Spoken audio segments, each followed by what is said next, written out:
Hello friend, UPSC ज्ञान channel पे आप लोग का स्वागत है। आज का टॉपिक बेरोजगारी। वैश्विक महामारी के कारण उत्पादन स्तर बहुत ही ज़्यादा प्रभावित हुआ है, जिसके कारण बेरोजगारी दर वैश्विक स्तर पे बढ़ रहा है। हम लोग आज इंडिया के परिप्रेक्ष्य में देखेंगे क्या हो रहा है। चलिए जानते हैं सबसे पहले बेरोजगारी कहते किसे। किसी भी उत्पादन कार्य में एक व्यक्ति से की संलग्नता की अभाव को बेरोजगारी कहते हैं। साथ ही वह स्थिति जब एक व्यक्ति सक्रियता से रोजगार की खोज करता है लेकिन वह काम पाने में अक्षम रहता है। मानिए कोई भी व्यक्ति है, योग्य है, शिक्षित है, वो जॉब रोजगार की तलाश में है और वो अपने प्रचलित मजदूरी दर में भी रेडी है काम करने को, पर उसे कोई काम ही नहीं मिल रहा है, तो वो बेरोजगारी है। चलिए जानते हैं बेरोजगारी का वर्गीकरण किस आधार पे करते हैं। 4 आधार पर मूलतः करते हैं। एक मूल कारण के आधार पे, एक स्वरूप के आधार पे, एक व्यक्ति की इच्छा के आधार पे, अवधि के आधार पे। सबसे पहले जानते हैं मूल कारण के आधार पे बेरोजगारी क्या है। एक होता है स्ट्रक्चरल अनएम्प्लॉयमेंट, एक होता है फ्रिक्शनल अनएम्प्लॉयमेंट। चलिए जानते हैं स्ट्रक्चरल अनएम्प्लॉयमेंट किसे कहते हैं। जब औद्योगिक ढांचे के पिछड़ेपन, सीमित पूंजी, पुरानी उत्पादन तकनीकी, उत्पादन संस्थाएं में कमी आदि के कारण जो रोजगार के अवसर में कमी होती है, उसे बोलते हैं संरचनात्मक बेरोजगारी। इसे दूर करने के लिए हम लोग को उत्पादन स्तर बढ़ाना होगा, उद्यमशीलता बढ़ाना होगा, ज़्यादा फैक्ट्री, इंडस्ट्री, ये सब इस्टेब्लिश करना होगा। चलिए जानते हैं घर्षण बेरोजगारी क्या है, फ्रिक्शनल अनएम्प्लॉयमेंट क्या है। मांग व आपूर्ति शक्तियों के पारस्परिक साम्य में गड़बड़ी होने पर कई कामगार रोजगार वंचित हो जाते हैं और पुनः साम्य विकसित होने तक बेरोजगार बने रहते हैं। उससे बोलते हैं घर्षण बेरोजगारी। मानिए कोई काम की तलाश में है, मानिए हम काम की तलाश में हैं और कोई उद्यमी वो कारीगर को खोज कर रहा है, मतलब उसको एक एम्प्लॉयर चाहिए काम करने का और मुझे जॉब चाहिए। दोनों जब तक नहीं मिल रहे हैं मालिए, तब तक ये वाला बेरोजगारी बना रहेगा, घर्षण बेरोजगारी। जिस दिन मिल गए तो बेरोजगारी दूर हो गया, उस पीरियड को ही बोलते हैं। चलिए स्वरूप के आधार पर जानते हैं क्या होता है। एक होता है खुली बेरोजगारी, ओपन अनएम्प्लॉयमेंट। दूसरा होता है अदृश्य बेरोजगारी, डिस्कस्ड अनएम्प्लॉयमेंट। खुली बेरोजगारी किसे कहते हैं और अदृश्य बेरोजगारी किसे कहते हैं। खुली बेरोजगारी किसे कहते हैं, देखिए यदि कोई व्यक्ति किसी उत्पादन कार्य में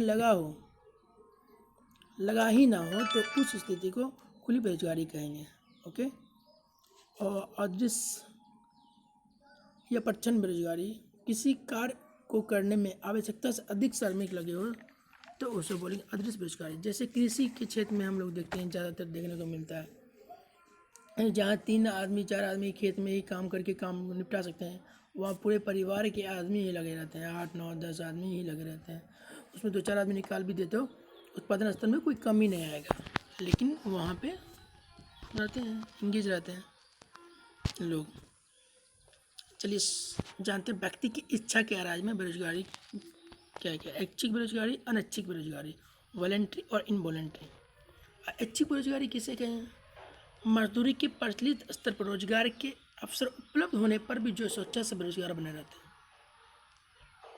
उपलब्ध है, मानिए हम जॉब करना चाहते हैं, हमको जॉब मिल भी रहा है, लेकिन हम जॉब नहीं करना चाह रहे, हमको और ज़्यादा रुपया चाहिए, और हमको लगता है कि ये मेरे स्टैंडर्ड का जॉब नहीं है, तो वो हो गया ऐच्छिक। बिना मतलब तो हम अपने कारण से ही है।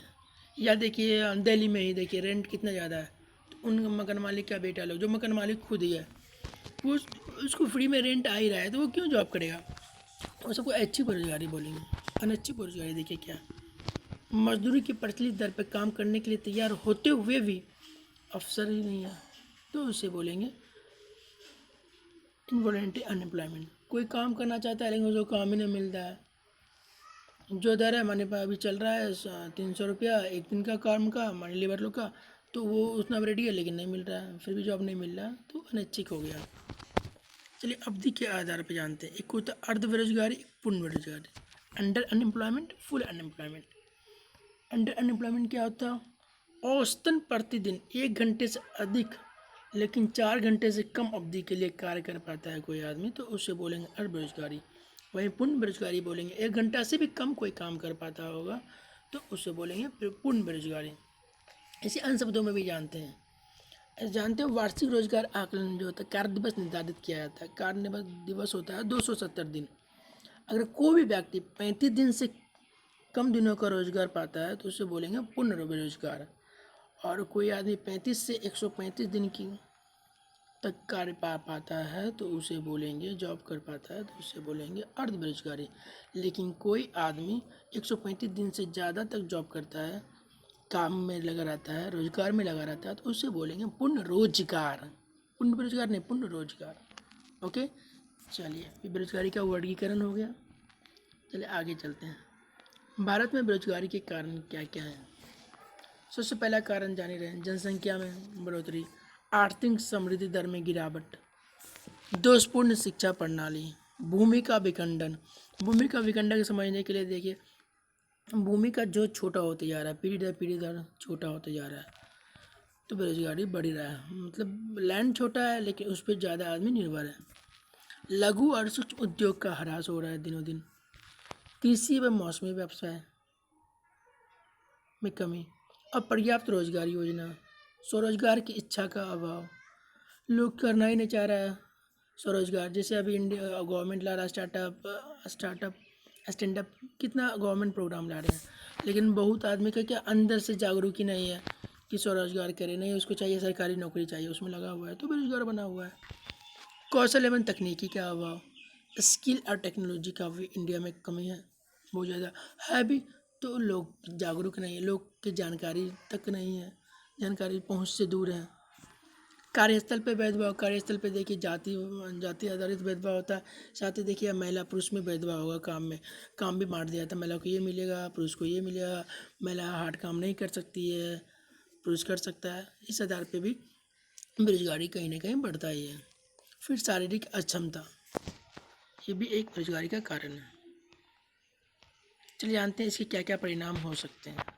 इसके दुष्परिणाम ही देखने को ज़्यादातर मिलते हैं।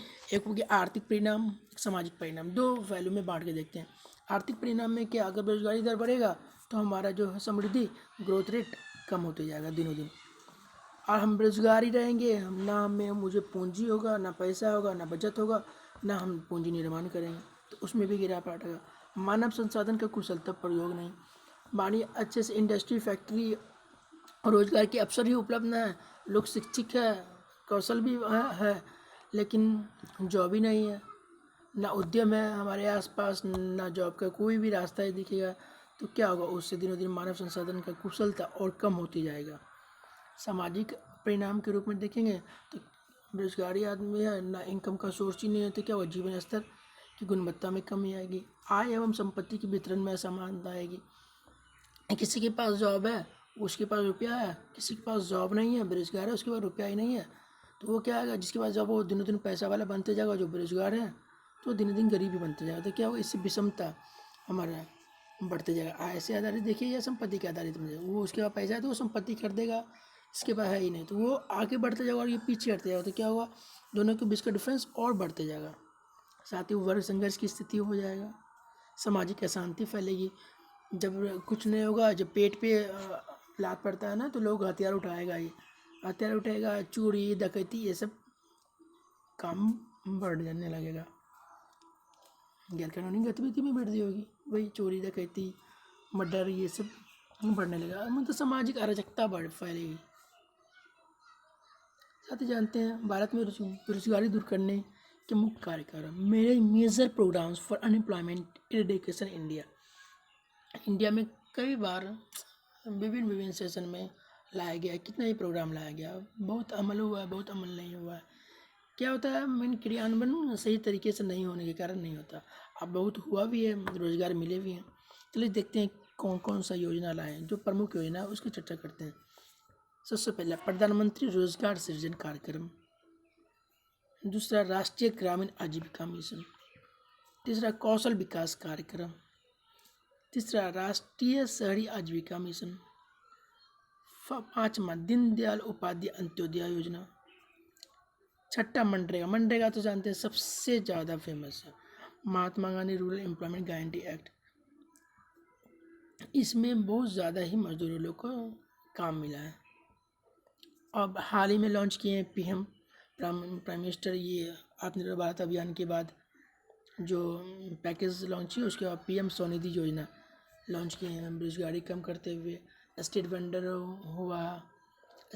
हुआ ठेला लगाने वाला हुआ, सब्जी वाला हुआ, ये सब की स्थिति को सुधारने के लिए ये सबको 10,000 तक का लोन को बिना कोई गारंटी, बिना कोई तामझाम के, सिंपल आधार कार्ड लिंक, अगर किसी का बैंक में आधार कार्ड है, जनधन योजना है, कोई भी योजना, कोई भी बैंक अकाउंट है, तो वो इससे लोन 10,000 तक का ले सकता है और अपना स्वरोजगार विकसित कर सकता है। ये भी अच्छा योजना है गवर्नमेंट का। इसके अलावा कई अनुशंसा भी किए गए हैं रोजगार विकसित करने के लिए, साथ ही रोजगार विकसित करने के लिए, जनरेट करने के लिए कई रिकमेंडेशन भी किए गए हैं सरकार से, जैसे कि राष्ट्रीय रोजगार नीति बनाई जानी चाहिए, रोजगार बेरोजगार संबंधी आंकड़े तैयार करने चाहिए वार्षिक रूप में, साथ ही स्वरोजगार एवं उद्यमिता कार्यक्रम को पुनर्गठन करके फिर से लाना चाहिए, रोजगार बेरोजगार संबंधी नेशनल पोर्टल लॉन्च करना चाहिए, कार्यस्थल पे कर्मियों के साथ जो भेदभाव होता है उसके लिए एक ना हो, इसके लिए फ्लेक्सिबल लेबर लॉ लाना चाहिए, लचीला श्रम कानून बनाना चाहिए, साथ ही प्रत्येक राज्य में एक श्रम बाजार सूचना सेल का गठन होना चाहिए, लेबर मार्केट इंफॉर्मेशन सेल,